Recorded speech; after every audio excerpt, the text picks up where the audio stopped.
তো টাইম দুপৰীয়াৰ প্ৰায় 3টা বাজিছিল আৰু আমি পাঠশালা এৰি গুৱাহাটীলৈ যাত্ৰা আৰম্ভ কৰিছিলোঁ। আৰু গুৱাহাটীত যোৱাৰ কাৰণে আমি এক্সাইটেডো বহুত আছিলোঁ, কাৰণ বহুত দিনে চাওঁ বুলি ভাবি থকা IPL মেটছখন আজি আছিল। আজিলৈ আছিল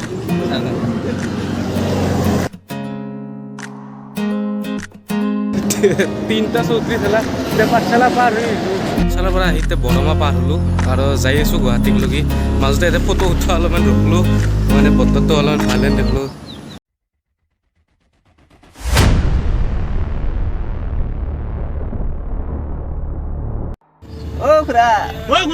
ৰিয়াঙৰ আছে ৰিয়াঙৰ আছে আছো চাবি না পাবি আৰু সি ইয়াতে হৈছে মানে পাবি ইয়াতে এক চিনি লৈছো দে।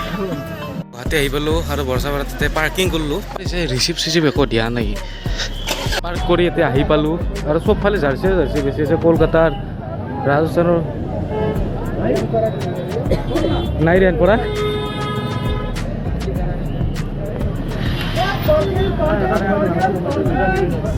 সব পাৰ্কিং।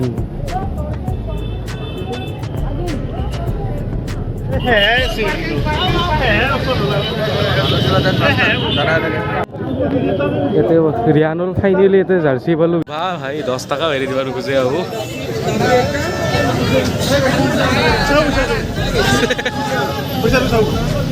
দোকানীটো জানো, কিন্তু হ'লেও 3টা চলা আৰু 6ডাল বেণ্ডৰ মাজত 10 টকাটো কমাই দিব পাৰি। যে ষ্টেডিয়ামত দেখি আমি ষ্টেডিয়ামৰ ওচৰত যাই পাই ষ্টেডিয়ামত সোমোৱাৰ আগতে এনে অলপমান মানুহ চাই ইফাল সিফাল কৰি থাকোঁ। সেই সময়তে চব মানে টিকবা ধৰে। আৰু কি হ'ল চাব যাতে আমি দেখা পালোঁ যে ৰাজস্থান ৰয়েলছৰ প্লেয়াৰগিলান ষ্টেডিয়াম আহি পাইছে। আজম ষ্টেডিয়ামত দেখি মানে 2টা টিম আহি পাইছে। এতিয়া প্ৰেক্টিচ চালু হ'ব, এতিয়া প্ৰেক্টিচ চাব।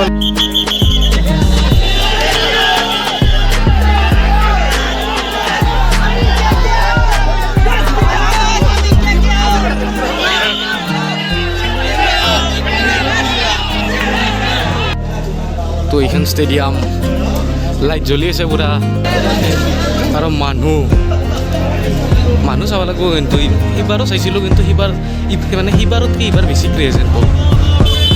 এইবাৰ ইমান দেখা নাছিলোঁ, এইবাৰ দেখিছোঁ। কিন্তু চিৰিকেইটা হাতে লৈ আমি গোটেই চিকিউৰিটি চেকিঙত দেখি আগবাঢ়ি যাওঁ, য'ত আমাৰ হাতত বটল, হেডফোন এইগিলান আছে নে নাই তাক চেক কৰি আছিল। আৰু পকেটত চকলেট পৰ্যন্ত আছে না সিও চেক কৰে।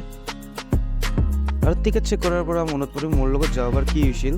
বেলেগ লাইনত টিকেট চেক কৰা দাদা এজনে লাইনটো সোনকালে ক্লিয়াৰ কৰাৰ কাৰণে মোৰ টিকেটটো আগতে স্কেন কৰি দিছিল। আৰু পিছত মই যোনটো লাইনত আছিলোঁ তাতেও মোৰ টিকেটটো এগেইন চেক কৰিছিল, য'ত মোৰ টিকেটটো আগতে অলৰেডি স্কেন বুলি আহিছিল। আৰু তাৰপিছত মোক সোমাব নিদিয়া হৈছিল যে মোৰ টিকেটটো ইউজ কৰা টিকেট আগতে স্কেন হৈছে। শেষত মোৰ টিকেটটো স্কেন কৰা দাদাজনক বুজাই আনি ক'বলৈ দিয়াৰ পিছতহে মোক যাব দিছিল। তো মই জানো যে এইটো বিশেষ ডাঙৰ কথা নহয়, এনে যি হ'লেও হ'ব পাৰে, কিন্তু মনত পৰিল কাৰণে কৈ দিলোঁ। For those who wants to ন'।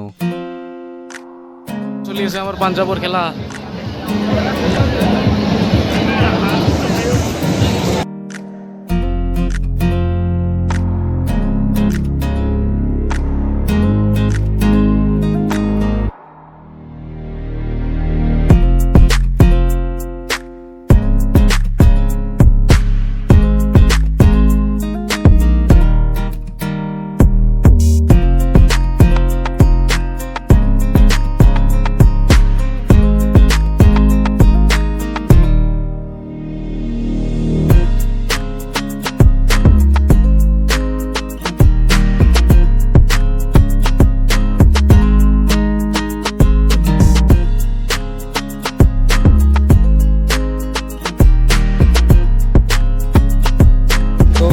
হ'ব লাষ্ট চেকিং, তাৰপিছত সোমাব দিব।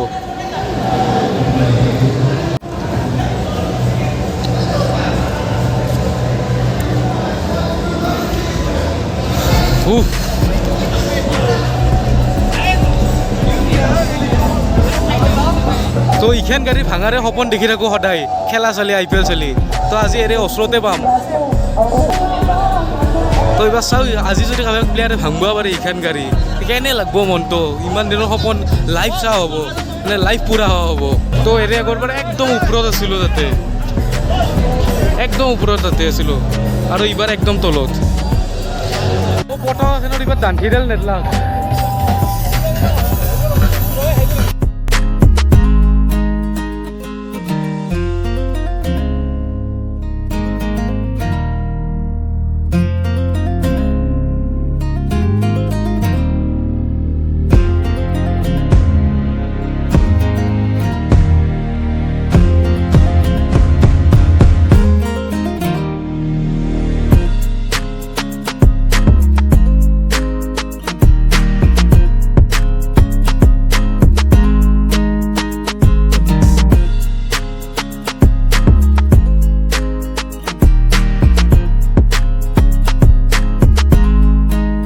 বাথৰুম ব্ৰেকৰ কাৰণে বাহিৰলৈ ওলাই আহোঁতে দেখোঁ যে মানুহবিলাকে ঘেৰা বান্ধি আছিল, কাৰণ বাহিৰত ফ্ৰী পানীৰ ব্যৱস্থা কৰা হৈছিল। তাৰে কাষতে মেডিকেল ইমাৰ্জেঞ্চিৰ কাৰণেও ব্যৱস্থা কৰা হৈছিল।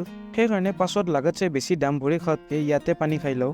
তাৰপিছত তেওঁলোকে ৱাৰ্ম আপ কৰি থকা চাই আছিলোঁ কি য'ত 1-2 টোপা বৰষুণ ষ্টাৰ্ট দিয়ে আৰু গ্ৰাউণ্ড বয়বিলাকেও সোনকালে পিটছখন ৰেইন কাভাৰেৰে ঢাকিব ধৰে। তো সেই সময়ত আমি ভাবিছিলোঁ যে সৰু বৰষুণ কি কৰিব আৰু টাইম হ'লে নিজে নিজে ৰখি যাব, কিন্তু বৰষুণৰ আৰু আমি ভবাতকৈ বেলেগ প্লেন আছিল। अब देख तू अब तू गया बेटा, अब तू गया, देख तेरी औकात मैं दिखाता हूँ तुझे, देख।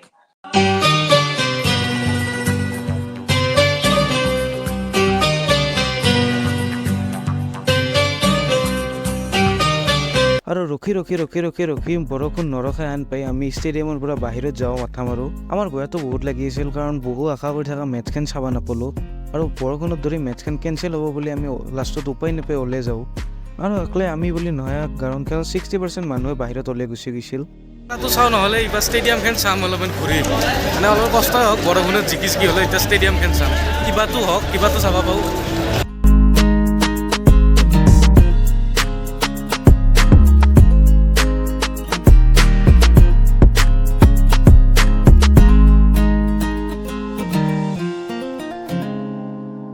আৰু শেষত উপায়হীন হৈ বৰষুণ ৰখাৰ একো নাম গন্ধ নেদেখি আমি বাহিৰত লৈ গুচি যাওঁ।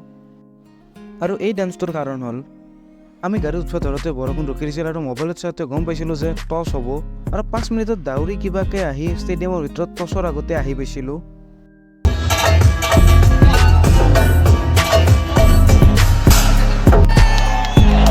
টছ হ'ব আছে।